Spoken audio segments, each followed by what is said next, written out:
Egun gutxi falta dira Su Olimpikoak iparraldeko hainbat herri zeharkatzeko. Hain zuzen, astelenean helduko da Biarritzera eta hortik Azparneraino joango da, besteak beste Donibane Lohitzure eta Baionatik pasa ondoren. Orotara 100 pertsonak eramango dute sugarra. Arratsaldeon ikusentzuleo, gaurko saioan astelenean iparraldean gaindi ibiliko den Su Olimpikoa arituko gara, eta nola ez, gaurkotasuna ere aipagai izango dugu. Ongi etorri iparraldearen orenera.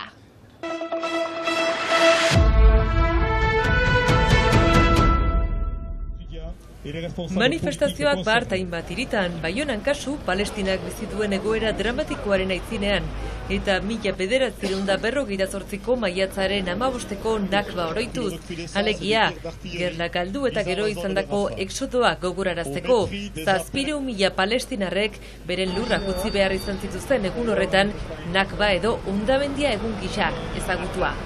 Ezkerreko hainbat alderdi eta bakearen eta giza eskubideen aldeko hainbat elkartek deituta, Baionako herriko etxean elkartu dira. Eta bestalde, Ipar Euskal Herriko Kontseilu Sozialistak deituta ere, elkarretaratzeak izan dira Baionan eta Donibane Garazin.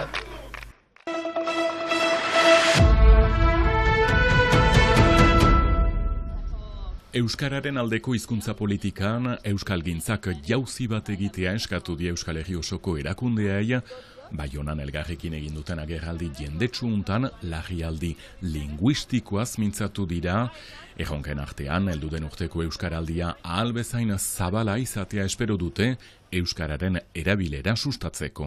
Euskara sustatzeak hizkuntza eskubideak bermatzeko balio duela azpimarratu dute hemen Lapurdiko hiriburuan, korrikaren arrakasta handiaren ondotik orain hiztunak aktibatu nahi dituzte, euskaraldia datorren udaberrian ospatuko baita edizio are eraginkorragoa egin nahi dute, mobilizazio zabala, nazio mailakoa eta masiboa tokika egoera bizikilarria baita, hemen adibidez Ipar Euskal Herrian, beren hitzetan euskaraldia bezalako ekimenekin, maiz jasaiten dugun estres linguistikoari ere aurre egiten altzaio. Ez da erreza, nik uste dute hor ariketa bat baino gehiago direla. Batetik guri badagokigu nolabait eustea eta adieraztea, herritar eskubide osoz ari garela gure burua den bezala adierazten, herritar borondate bat aurrera eramaten ari garela.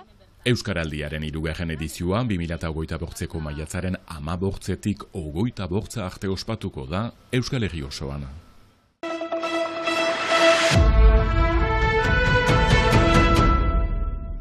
Su Olimpikoak 12.000 kilometro eginen ditu Parisera iritsi aitzin. Apirilaren 26an abiatu zen Atenasetik eta Belen Montzimitikoan iritsiko da Marsellara maiatzaren 8an. Frantzia osotik pasako da ostean, 54 departamentutatik hain zuzen, Pirineo Atlantikoetatik maiatzaren 20an pasako da. Hainbatek baina errefusatu egin dute. Lionek kasu, departamentu bakoitzak 180.000 euro ordaindu behar izan dituelako sugarra bere lurretatik pasatzea nahi bazuten. Garestiegi batzuentzat, Pirineo Atlantikoetako presidenteak baina ondorio ekonomiko baikorrak izanen dituela defendatu du dirutza hori ordaintzeko, izan ere, jendetza espero da.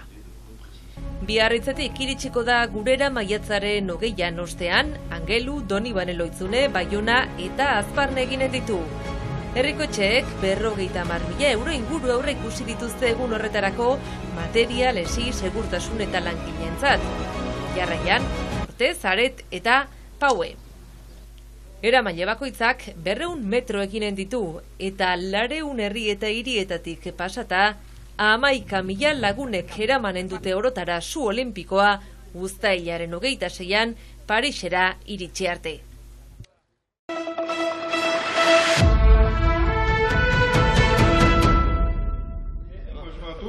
Euskal Herrian suaren eramaile andana, horien artean kirolariak, 78 urteko Baionako seme hau bezala. Futbol jokalari ohia Frantziako taldean, menderri bat geroago oroitzapen frango eramaileak aitortzaz mintzo dira. De l'émotion parce que d'abord je ne m'y attendais pas. Berrogeita hamalau urteko korrikalari hau Donibane Lohitzuneko atletismo taldearen buruzagia da azken 8 urte hauetan, Akitaniako xapeldun ohia erakaslea da Hendaian, astelena poz handiko eguna, beren ardatzak, bertzeak laguntzea, beren burua gainditzea eta transmisioa bermatzea. C'est une ville sportive. Tokiko hautetsiak ere pozik, departamentuak eman duen laguntzaren gatik, Donibane Lohitzuneko hauzapezak dio, iria kirolgunea dela, sua itsasotik etorriko dela, harta adiketik, arrantza portua argitan emanez ere, kirol elkarteak ere bai. Astelena besta eguna Ipar Euskal Herrian, bideetan erne, errepide eta karrika frango etxiak izanen direlakoz.